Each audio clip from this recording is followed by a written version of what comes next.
Olá pessoal, então chegamos aí no fim do ano litúrgico. Esse é o último domingo antes do domingo do Advento, já começa a semana que vem. E a gente celebra hoje a festa de Cristo Rei, Rei do Universo, Rei das nossas vidas, Rei da Igreja, Rei da humanidade. E eu queria fazer uma reflexão que eu considero muito importante a partir de uma reflexão de Dom Estevão Bittencourt. Na pergunta responderemos de número 521, chamado Nascemos em Duas Etapas, já para a gente refletir sobre o nascimento de Cristo. Se aproxima a comemoração do Natal, né? Então eu queria fazer essa reflexão em conjunto com a reflexão de Cristo Rei, que vem fechar o ano litúrgico, né? E vem abrir um novo ano para o cristão. Então, para a gente, esse é o momento do nosso balanço espiritual. Esse é o momento da gente rever como a gente viveu o nosso ano católico, né? Nosso ano para Cristo. E eu peguei aqui no Catecismo alguns ensinamentos importantes, mas essa reflexão de Dom Estevão eu queria que vocês me acompanhassem. Vamos então pedir a intercessão do Espírito Santo, em nome do Pai, do Filho e do Espírito Santo. Amém. Vinde, Espírito Santo, enchei os corações dos vossos fiéis e acendei neles o fogo do vosso amor. Enviai vosso Espírito e tudo será criado e renovareis a face da terra. Oremos, Deus, que instruísse os corações dos vossos fiéis, com a luz do Espírito Santo, fazei que apreciemos retamente todas as coisas segundo o mesmo Espírito e gozemos sempre de sua consolação, pelo mesmo Cristo e Senhor nosso. Amém. Ó Maria concebida sem pecado, rogai por nós que recorremos a vós em nome do Pai, do Filho e do Espírito Santo. Amém. Nossa Senhora das Graças, rogai por nós. O dia dela está chegando, dia 27. Então, um dia muito feliz para mim, é o dia da minha consagração a Nossa Senhora, que aconteceu ano passado. Então, eu também queria partilhar com vocês o ensinamento aqui do Catecismo. Vamos começar falando assim, que reino é esse? Né? Os judeus esperavam um reino glorioso na terra. Esperavam um Deus que viesse destruir o quê? O que eles sempre sofreram, né? Que é a opressão política. Então, eles esperavam um Cristo libertador. Né? A gente pode fazer até um comparativo com o que eles pregam na teologia da libertação. Uma libertação aqui, agora, já. Não uma libertação do homem para Deus, e em Deus esse homem ser bom o homem ser bom para os outros, né? E assim promover naturalmente a libertação. Não é fazer disso uma ideologia. Então a gente vê claramente que incomoda, sempre incomodou os apóstolos também, ver Cristo como um, entre aspas, aparente derrotado na cruz, na perseguição e na morte. Então falar do reino de Deus não é uma coisa que a gente gosta agora, né? Falar assim, Cristo Rei, é muito bonito dizer Cristo Rei, aquela imagem linda de Cristo, né? Com o cetro na mão, a coroa na cabeça. Mas que rei é esse? De que forma que ele nasce na nossa vida? De que forma que a gente vive, né, as ordens desse reinado?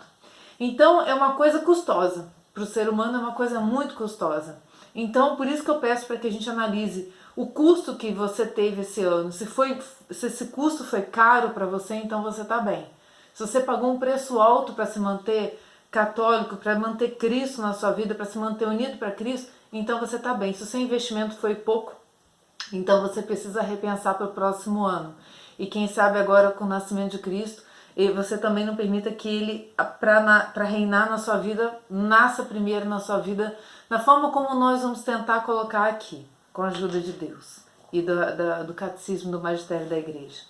Olha só, o antegozo do reino, a transfiguração. O que aconteceu? Qual era o contexto? A partir do dia em que Pedro confessou que Jesus é o Cristo, o Filho de Deus vivo, o Mestre, começou a mostrar a seus discípulos que era necessário que fosse a Jerusalém e sofresse, que fosse morto e ressurgisse ao terceiro dia. Pedro rechaça esse anúncio, os demais não o compreendem.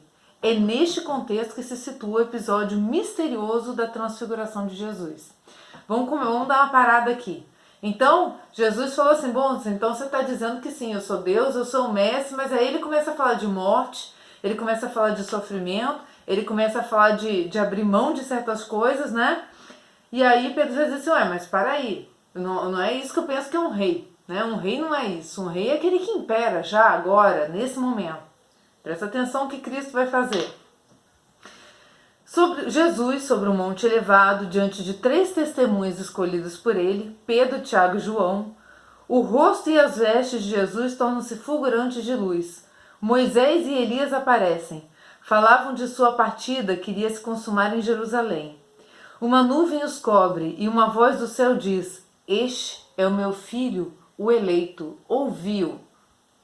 Por um instante, Jesus mostra sua glória divina, confirmando assim a confissão de Pedro. Mostra também que para entrar em sua glória, deve passar pela cruz em Jerusalém. A lei e os profetas tinham anunciado os sofrimentos do Messias. A paixão de Jesus é, sem dúvida, a vontade do Pai. O Filho age como servo de Deus, o cordeiro imolado, né? Aquele que, sem reclamação, se coloca no altar e é imolado. A nuvem indica a presença do Espírito Santo. A Trindade inteira apareceu, o Pai na voz, o Filho no homem, o Espírito na nuvem clara. No limiar da vida pública, o batismo, no limiar da Páscoa, a transfiguração. Pelo batismo de Jesus foi manifestado o mistério da primeira regeneração. O nosso batismo, né? O primeiro mistério da regeneração. Isso vai ter muito a ver com esse nascimento em 2 etapas que Dom Estevão vai falar. A transfiguração é o sacramento da segunda regeneração, a nossa própria ressurreição. Desde já participamos da ressurreição do Senhor pelo Espírito Santo que age nos sacramentos do corpo de Cristo. A transfiguração dá-nos um antegozo da vinda gloriosa do Cristo. Essa vinda gloriosa era aqui agora? Ele estava querendo dizer que ele estava com o corpo glorioso vivendo da forma como ele estava vivendo com os apóstolos? Prestem bastante atenção, que reinado é esse. Desde já participamos da ressurreição, né? Por causa disso. Por quê? Porque ele já se mostrou ressurreto. Cristo ressurgiu. Então com ele nós ressurgimos na nossa vida, no dia a dia vivendo como? Unidos a ele. Porque se ele está ressurreto nós vamos morrer? Não, nós vamos viver porque estamos com ele. Então a transfiguração dá esse antegozo, que transfigurará nosso corpo humilhado, conformando ao seu corpo glorioso. Mas ela nos lembra também que é preciso passarmos por muitas tribulações para entrarmos no reino de Deus. É por isso que a gente não gosta de falar dessa parte da nossa fé, né? A gente gosta de pular. A gente vive a caridade nos dá alegria, né? As boas obras, a gente vive o louvor na igreja, a gente vai nas missas de cura e libertação. Tá dando tudo certo, mas quando vem e fala da dor, quando vem e fala do que você precisa ter na língua para dizer que Cristo é o rei da sua vida, aí você diz assim, opa, para aí. Mas aí Cristo falou assim, eu estou mostrando isso para você, mas eu vou mostrar também o que vem depois disso. Então ele se transfigurou para mostrar isso. Então ali ele se mostrou sim o rei o todo-poderoso, o único que tem uma glória que excede toda a glória humana conhecida, né? Então o Pedro, que ainda não tinha compreendido isso, ao desejar viver com Cristo sobre a montanha, ele reservou-te isto, Pedro, para depois da morte. Mas agora ele mesmo diz, desce para sofrer na terra, para servir na terra, para ser desprezado, crucificado na terra. E de cabeça para baixo, porque ele não quis morrer não se achou digno de morrer como Cristo. Tão impactante foi essa revelação de Cristo para ele, tanto na transfiguração quanto na morte. Então a morte já passou a não interessar mais a ele. Então ele já estava desapegado mesmo, a ponto de dizer assim, nem sou digno de morrer que nem ele, me crucifica de cabeça para baixo. Então aí essa é a transformação de Pedro, né? A vida desce para fazer-se matar, o pão desce para ter fome, o caminho desce para cansar-se da caminhada, a fonte desce para ser sede, e tu recusa sofrer?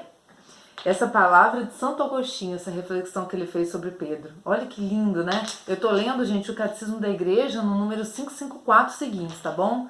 Então, eu queria fazer essa observação para a gente começar essa reflexão de que reino é esse. Como é importante a gente ter em mente que não é que o cristão cultive, goste da dor, não é isso. É que a gente sabe que a dor faz parte da caminhada, que a dor faz parte da aceitação desse mistério, o mistério da nossa salvação. Né? É um grande mistério, mas também um mistério que nos foi comunicado desde que nossos pais traçaram para nós esse caminho que veio por meio da desobediência. Então, só por meio da obediência, da nossa conformação à cruz, é que nós conseguimos adentrar esse reino. Né? Mas a gente não tem essa visão material, a gente só tem a visão espiritual, por isso que é tão difícil aderir.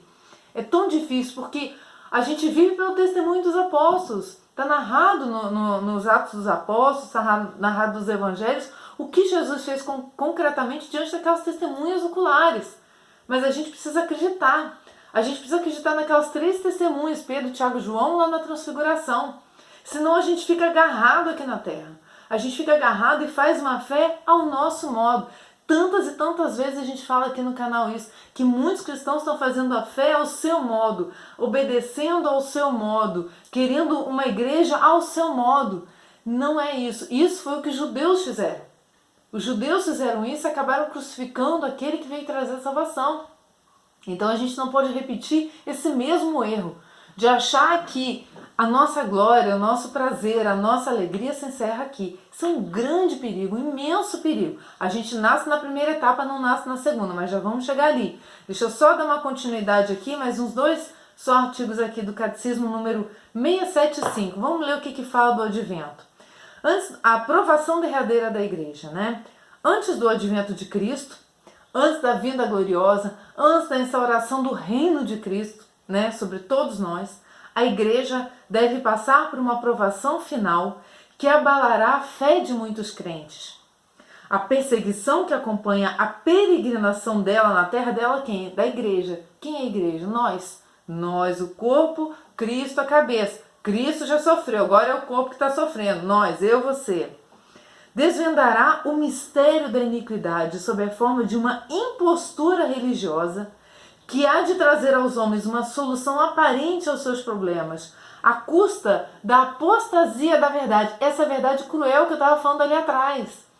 Né? Apostasia da verdade, apostatar a verdade, transmudar essa verdade, trazer para a sua vida uma verdade que não é essa verdade de Cristo, que não é nem o catecismo que está ensinando, ele está copiando a palavra do próprio Cristo, a transfiguração, né? Então vai ter uma apostasia da verdade. A impostura religiosa suprema é a do anticristo. Ora, se Cristo prega a salvação pela cruz, se você tem que se desapegar desse mundo para viver os mandamentos, os ensinamentos de Cristo, se você tem que desprezar, entre aspas, né, as glórias presentes para ganhar a glória eterna, o anticristo vai fazer o contrário. O que é anti é o contrário. Ele vai dizer que a salvação, a redenção do homem é aqui e agora, né? Então aí vocês já vão poder identificar quem é ele. É a de um pseudo-messianismo. Por quê? Falso messianismo, né? A falsa salvação, a falsa comunicação da graça, que é toda resumida em Cristo, né? A nossa graça, Cristo é a plenitude dos tempos, é a plenitude da graça. Ele é o princípio e o fim, o alfa e o ômega, né? O homem do Apocalipse. Ele é quem reúne todo o destino da humanidade, está reunido em Cristo. Querendo ou não querendo, você pode não aceitar, mas você vai estar reunido nisso aí. Né? Então é um falso messianismo em que o homem glorifica a si mesmo em lugar de Deus e de seu Messias que veio na carne. Ou seja, eu fujo desse estado, né, do reino, eu fujo dessa verdade do reino, crio um pseudo-messianismo e glorifico o homem. O homem volta a sua fé a si mesmo, né? Ele volta a sua salvação a si mesmo. Eu sou dono do meu caminho, eu faço o que eu quero na minha vida. Essa é a grande apostasia. Não aceitar isso, né? Não aceitar o que Cristo nos ensinou. E aí vem a consumação do reino. Como é que vai ser isso? A igreja só entrará na glória do reino por meio desta derradeira Páscoa, dessa derradeira passagem, dessa última passagem, né? Páscoa quer dizer passagem, em que seguirá seu Senhor em sua morte e ressurreição. Portanto, o reino não se realizará por um triunfo histórico da igreja. Guardem bem essa frase. O reino não se realizará por um triunfo histórico da igreja, segundo um progresso ascendente. Ou seja, a igreja aqui na terra vai padecer, não vai progredir, vai regredir, vai diminuir. A porta é estreita. É restrito o número daqueles que se salvam, daqueles que veem nesse reino a sua alegria, né? Muito difícil, né? A gente vê com os olhos da carne esse reino, né? Sofrer por Cristo, não aceitar o que o mundo oferece. Então é óbvio que o triunfo que não se realizará por um triunfo histórico da igreja. Aqui a igreja não vai vencer, né? Vai vencer na próxima vida, presta atenção. Mas por uma vitória de Deus sobre o desencadeamento último do mal, que fará sua esposa descer do céu. Esposa, né? A esposa, a igreja, né? A igreja inteira vai descer. O triunfo de Deus sobre a revolta do mal assumirá a forma do juízo final, depois do derradeiro abalo cósmico deste mundo que passa. Ou seja, esse triunfo derradeiro ele vai se refletir no universo fisicamente. Mas justamente porque todas as coisas foram criadas em Cristo, por Cristo e com Cristo. Então, a partir do momento em que Cristo vem, resgata e reúne o que é dele, óbvio que se abala, né? Óbvio que essa terra, entre aspas, perde a sua função, transforma a sua função, né? Então, vamos dizer, um ensinamento muito, muito forte, né? Mas, ao mesmo tempo, falar de Natal e falar de Páscoa é falar do nascimento de Cristo feito homem e falar do renascimento de Cristo Deus, né? A revelação de Deus em Cristo, a revelação última. Ele diz, eu sou a ressurreição, que homem na terra pode dizer, eu sou a ressurreição e a vida. Então só Deus pode falar isso. Então a gente tem que estar sempre com essa constante. Natal, Páscoa, alegria, comemoração, sofrimento, comemoração. Primeiro nascimento, segundo nascimento. Finalizando o catecismo no 680 vai dizer, Cristo Senhor já reina pela igreja, mas ainda não lhe estão submetidas todas as coisas deste mundo. O triunfo do reino de Cristo não se dará sem uma última investida das potências do mal. E a investida da potência do mal é para te tirar do reino, tá? Em resumo é isso, é para fazer você nascer só para essa vida, porque quando você morrer você não vai ter outra. Ué, mas então Deus não é misericordioso? Então vamos ouvir o que Dom Estevão vai falar aqui nessa pergunta e responderemos que eu citei. Os antigos davam nome de natalício ao dia que consideramos dia da morte, e tinha razão. Existe em nós uma alma imortal, cuja juventude vai desabrochando aos poucos até estar consumada no dia em que deixamos esta vida terrestre. Ou seja, seu corpo envelhece, a sua alma vai se tornando cada vez mais nova, cada vez mais renovada, cada vez é como se o corpo envelhecesse e a sua alma se tornasse um bebê para nascer para o reino de Deus, né? Com outras palavras, nascemos em duas etapas. A primeira, no seio materno. Após 9 meses é dada à luz. Chora porque se torna carente da segurança que o útero materno lhe oferecia. Aos poucos, porém, vai se adaptando ao novo ambiente e inicia a segunda etapa de sua configuração. Nossas potencialidades vão sendo atualizadas, assim delineando sua estatura física e espiritual, ora com mais coragem e heroísmo, ora com medo e covardia. Aí está a enorme importância da vida presente. Estamos traçando, cinzelando, burilando nossa imagem no tempo da graça que nos é concedido a guida de moratória. Ou seja, o tempo está passando e essa moratória vai ser cobrada, essa vida que a gente tem aqui, que nos foi dada para que a gente se constitua, se una a Cristo definitivamente, no final vai ser cobrada, vai ser pedida, né? Cada momento, cada gesto tem sua repercussão na humanidade. Isso aqui e agora, né? Nesse minuto. Cada verdade escapa, cada momento, cada gesto, não. A consciência desta verdade escapa a muitos. Escapa porque se deixa escapar, né? Porque ouvem, muitos ouvem. Que vivem levianamente, procurando matar o tempo com passatempos inúteis. A cada momento estão jogando com valores definitivos e perenes, como se fosse um jogo de cartas desconexas e sem sentido. Ou seja, se tudo que a gente faz aqui não se resume a essa busca, a busca das coisas do alto, a busca de se configurar a Cristo, é um jogo de cartas desconexas e sem sentido, porque o momento que você for chamado vai ser como? Né? Você vai estar com Cristo ou você não vai estar com Cristo? Porque daí em diante você não vai ser mais dono da sua vontade, não é isso? Você já não tem mais o corpo que ajuda a alma a ascender, né? Não tem mais ele aí, como é que faz? Não tem mais a vontade. Quando o Pai o julga oportuno, chama a si sua obra de arte. Ou seja, ele colocou no mundo aquela obra de arte. Depois ele vai chamar a si sua obra de arte. É precisamente nesse momento que acabamos de nascer. É nesse momento que a gente tem que olhar Cristo ali no presépio, querer morrer para o mundo e nascer com Ele. É nesse clima que a gente tem que entrar no Advento. A gente tem que passar pela Páscoa, mas fazendo da Páscoa e do Advento uma coisa só, que é o quê? A nossa passagem já nesse mundo para nascer com Cristo. Olha que raciocínio de Dom Estevão aqui, né? É precisamente nesse momento que acabamos de nascer, tendo nossa personalidade rematada com maior ou menor brilho. Maior ou menor brilho em função da maior ou menor generosidade com que tivemos respondido aos apelos do Senhor Deus no decorrer do estágio terrestre. Os antigos cristãos tinham razão ao designarem como natalício o dia da sua morte. É o que atesta Santo Inácio de Antioquia. Todo mundo conhece o exemplo de Santo Inácio, né? Falecido em 110 aproximadamente, né? No ano 110. O condenado a ser lançado às feras no Coliseu de Roma, escrevia aos fiéis amigos que tensionavam interceder junto às autoridades romanas para lhe evitar o martírio. Ele dizia o seguinte: é bom para mim morrer, a fim de me unir a Cristo. Morreu no Coliseu devorado pelas feras. Aproxima-se o momento em que serei dado à luz. É claro, né? Vai ser dado à luz. Que luz é essa? Cristo. A luz do mundo é só um reflexo da luz de Cristo, não é isso? Condenado a ser lançado, não ponhais em empecilho a que eu viva, não quereis que eu morra. Gente, é fantástico, né? É fantástico. Não ponhais em empecilho a que eu viva, ou seja, que eu seja devorado e dessa forma eu nasça para a vida eterna. É fantástico. O cristão, sim, só é homem perfeito na medida em que é filho do dia, da luz, da vida definitiva.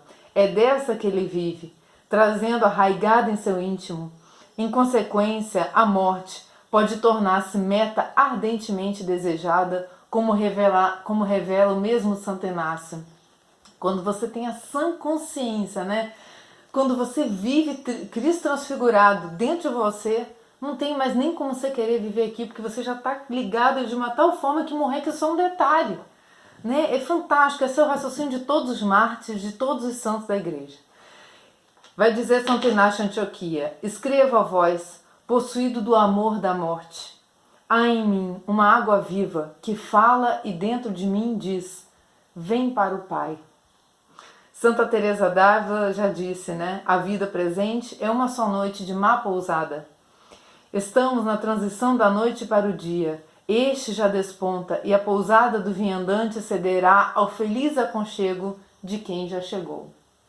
E aí, Dom Estevão vai finalizar dizendo que é consciente disto que o cristão vive o mês de novembro, dedicado aos que se foram. O mês de novembro não é um mês triste, é um mês dedicado às almas, dedicado à vida eterna, dedicado à reflexão da ressurreição. E eu queria terminar esse mês com essa reflexão, né? Por isso que a gente termina esse mês com essa festa de Cristo Rei. Cristo é o Rei da vida, é o Rei da vida eterna. É a nossa alegria da vida futura e muitas vezes também a nossa alegria aqui na Terra, nesse momento, aqui agora.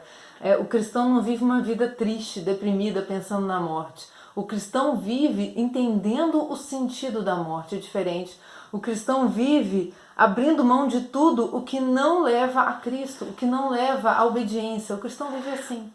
Né? E se nós fizermos esse balanço aí, antes de entrar no Advento, e começarmos um ano com esse raciocínio, quem sabe o ano de 2020 não vai ser muito mais feliz, não vai gerar muito mais fruto na nossa vida e na vida das outras pessoas. Não é um raciocínio difícil de fazer. Se fosse, Cristo não tinha se transfigurado na frente de 3 testemunhas para nos dizer: não temas, olha como vai ser a tua glória.